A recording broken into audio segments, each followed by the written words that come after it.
আজি আমি আলোচনা কৰিবলৈ লৈছো অসমৰ সংবাদপত্ৰ আৰু আলোচনী।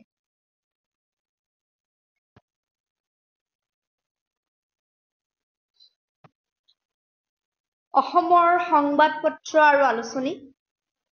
প্ৰথম অসমীয়া আলোচনী পত্ৰ হৈছে অৰুণোদয় আৰু এইখনৰ সম্পাদক আছিল প্ৰথমজন সম্পাদক ডক্টৰ নাথান ব্ৰাউন। এইখন প্ৰথম প্ৰকাশ হৈছিল 1846ত। 1846ৰ পৰা 1854লৈ ডক্টৰ নাথান ব্ৰাউন আছিল এইখন কাকতৰ সম্পাদক। পৰৱৰ্তী সম্পাদকজন হৈছে এপলটন এইচ ডেনফোৰ্ড। তেওঁ 1855ৰ পৰা 1857লৈ সম্পাদনা কৰিছিল। পৰৱৰ্তীজন হৈছে সামুৱেল এম হোৱাইটিং। 1858ৰ পৰা 1869লৈ তেওঁ সম্পাদনা কৰিছিল। পৰৱৰ্তী সম্পাদকজন হ'ল উইলিয়াম ৱাৰ্ড। তেওঁ 1861ৰ পৰা 1868লৈ সম্পাদনা কৰিছিল। পৰৱৰ্তী সম্পাদক হ'ল এডৱাৰ্ড ডব্লিউ ক্লাৰ্ক। 1869ৰ পৰা 1874লৈ সম্পাদনা কৰিছিল। মিছেছ সুসান আৰ ৱাৰ্ড 1875ৰ পৰা 1878লৈ সম্পাদনা কৰিছিল। এ কে গাৰ্নি 1879ৰ পৰা 1880লৈ সম্পাদনা কৰিছিল। পৰৱৰ্তী কাকতখনৰ নাম হৈছে আসাম বিলাসিনী। আসাম বিলাসিনী সম্পাদক শ্ৰীধৰ বৰুৱা ওজা। তেওঁ সম্পাদনা কৰিছিল 1871ৰ পৰা 1883লৈ। পৰৱৰ্তী সম্পাদকজন আছিল কৃষ্ণকান্ত ভট্টাচাৰ্য। তেওঁ সম্পাদনা কৰিছিল 1913 to 1923লৈ। আসাম বিলাসিনী প্ৰথম প্ৰকাশ হয় 1871ত। আসাম মিহিৰ সম্পাদক চিদানন্দ দাস আৰু এইখনৰ প্ৰকাশ ঘটে 1872ত। আসাম দৰ্পণ সম্পাদক লক্ষ্মীকান্ত বৰকাকতি। এইখন প্ৰকাশ হয় 1874ত। নেক্সট কাকতখনৰ নাম হৈছে আসাম দীপক। আসাম দীপক এই কাকতখনৰ সম্পাদক হৈছে লক্ষ্মীকান্ত বৰকাকতি। কাকতখনৰ প্ৰকাশৰ চন হৈছে 1876। নেক্সট চন্দ্ৰোদয়। চন্দ্ৰোদয় কাকতখনৰ সম্পাদক হৈছে জীৱেশ্বৰ বৰুৱা বড়োয়া আৰু এইখনৰ প্ৰকাশৰ চন হৈছে 1876। আসাম নিউজ এই কাকতখনৰ সম্পাদক হেমচন্দ্ৰ বৰুৱা। প্ৰকাশৰ চন 1882। আসাম বন্ধু কাকতখনৰ সম্পাদক গুণাভিৰাম বৰুৱা। প্ৰকাশৰ চন 1885। নেক্সট কাকতখনৰ নাম হৈছে মৌ। মৌ সম্পাদক হৈছে হৰিনাৰায়ণ বৰা। প্ৰকাশৰ চন 1886। আসাম তাৰা। আসাম তাৰাৰ সম্পাদক হৈছে আসাম তাৰা কাকতখনৰ সম্পাদক হৈছে শ্ৰীধৰ বৰুৱা আৰু এইখন প্ৰকাশ হয় 1888ত। নেক্সট কাকতখন হৈছে জোনাকী।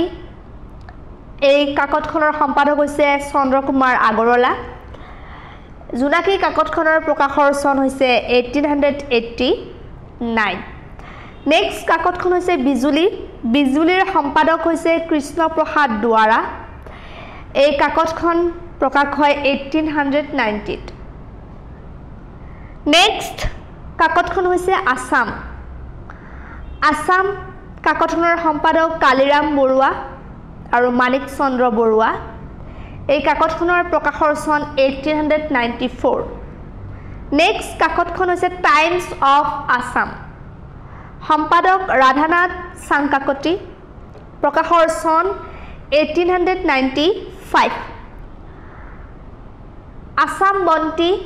আসাম বন্তি কাকতখনৰ সম্পাদক মথুৰা মোহন বৰুৱা জয়দেৱ শৰ্মা যোগানন্দ দত্ত পদ্মনাথ গোহাঁই বৰুৱা এই কাকতখনৰ প্ৰকাশৰ চন হৈছে 1900 নেক্সট কাকতখন হৈছে দীপ্তি আৰু দীপ্তিৰ সম্পাদক হৈছে একে গাৰ্নি প্ৰকাশৰ চন 1905 নেক্সট কাকতখন হৈছে উখাৰ সম্পাদক পদ্মনাথ গোহাঁই বৰুৱা প্ৰকাশৰ চন 1907 নেক্সট বাঁহী কাকতখনৰ সম্পাদক লক্ষ্মীনাথ বেজবৰুৱা প্ৰকাশৰ চন 1909 নেক্সট কাকতখন হৈছে আলোচনীৰ সম্পাদক দুৰ্গাৰাম সাংকাকতি তেওঁ প্ৰথম সম্পাদক দ্বিতীয় সম্পাদক হৈছে প্ৰসন্ন কুমাৰ বৰুৱা আৰু তাৰ পিছৰ সম্পাদক হৈছে নীলমণি ফুকন আৰু এই কাকতখনৰ প্ৰকাশৰ চন হৈছে 1910 আসাম বন্ধৱ এই কাকতখনৰ সম্পাদক হৈছে তাৰানাথ চক্ৰৱৰ্তী তেওঁ প্ৰথম সম্পাদক দ্বিতীয় সম্পাদকজন হৈছে গংগাৰাম চৌধুৰী প্ৰকাশৰ চন হৈছে 1910 নেক্সট কাকতখন হৈছে বিশ্ব বাৰ্তা কাকতখনৰ সম্পাদক হৈছে কালী ৰাম বৰ্মন প্ৰকাশৰ চন 1911 নেক্সট কাকতখন হৈছে আসাম হেৰাল্ড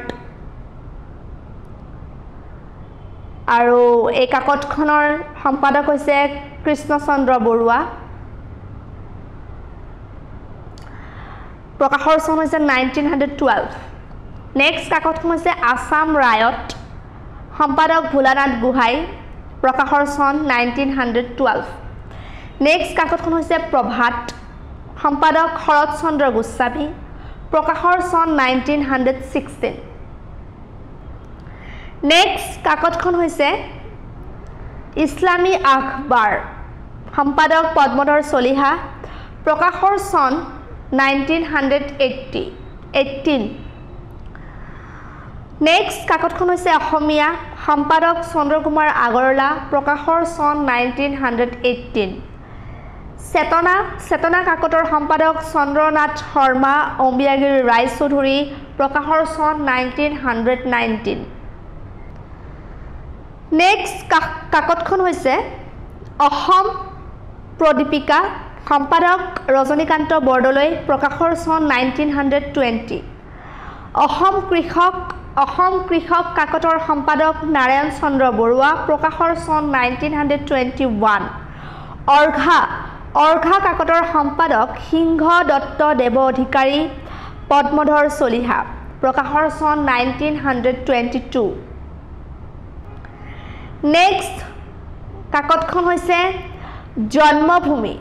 জন্মভূমিৰ সম্পাদক দৈৱচন্দ্ৰ তালুকদাৰ সুখদেৱ গোস্বামী ডিম্বেশ্বৰ নেওগ প্ৰকাশৰ চন 1922 মিলন কাকতখনৰ সম্পাদক গৰ্গ নাৰায়ণ চৌধুৰী প্ৰকাশৰ চন 1923 সাধনা কাকতৰ সম্পাদক মহম্মদ সালেহ প্ৰকাশৰ চন 1924 আজিলৈ এইখিনি আছিলে ধন্যবাদ